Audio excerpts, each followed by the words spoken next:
گوجری زبان میں اپڈیٹ سنیے۔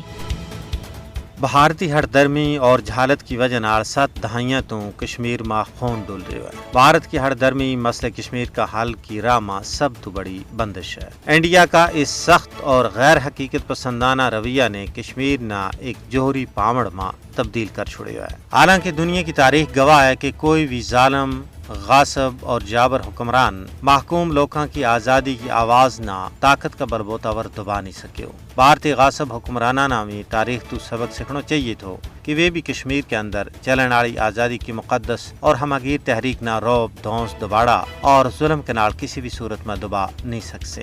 مودی کی حکومت نے اپنا زیر تسلط جموں کشمیر میں آزادی کی آواز نہ دبان واسطے جیڑا چھاپا، محاصرہ، ظلم و جبر، قہر سامانی، جعلی جڑپاں، قید و بند کی صعوبتاں، مکانہ کی پان توڑ، زمیاں ور قبضوں، کالا قوانین کو نفاذ، چادر تے چار دیواری کا تقدس نہ پامال کرن کو ایک نہ ختم ہونے والا سلسلہ شروع کیا ہوا ہے۔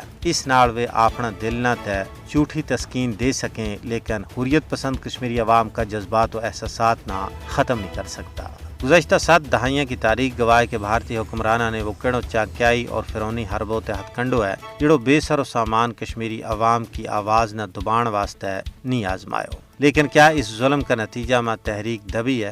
ہرگز نہیں، بلکہ اس کے برعکس آزادی پسند کشمیری عوام کا دل میں موجود بھارتی نفرت میں اور زیادہ باد ہوئے ہے۔ اس تو معلوم ہوئے کہ 10 لاکھ بھارتی فوج کا وحشیانہ مظالم نال کشمیری آزادی پسندہ کا حوصلہ پست نہیں ہوا بلکہ بلند ہوا ہے۔ انہاں کی اپنا کاز کے نال محبت پروان چڑھی ہے۔ انہاں کے اندر ایک نومو جوش، جذبوں اور ولولہ پیدا ہوئے ہے۔ یہی وجہ ہے کہ انسانی حقوق عالمی ادارہ، انصاف پسند دنیا، تعصب تو پاک بھارتی دانشور بھارتی حکومت نے یہ مشورہ دے رہے ہیں کہ وہ اپنی انتہا پسندانہ سوچ نہ ترک کر کے حقائق کو ادراک کرتا ہوا کشمیری عوام نہ انہوں کو پیدائشی تے بنیادی حق کی خود ارادیت فراہم کریں۔ کشمیر کی قتل گاہ بار بار عالمی ضمیر کا بوا ور دستک دے رہی ہیں۔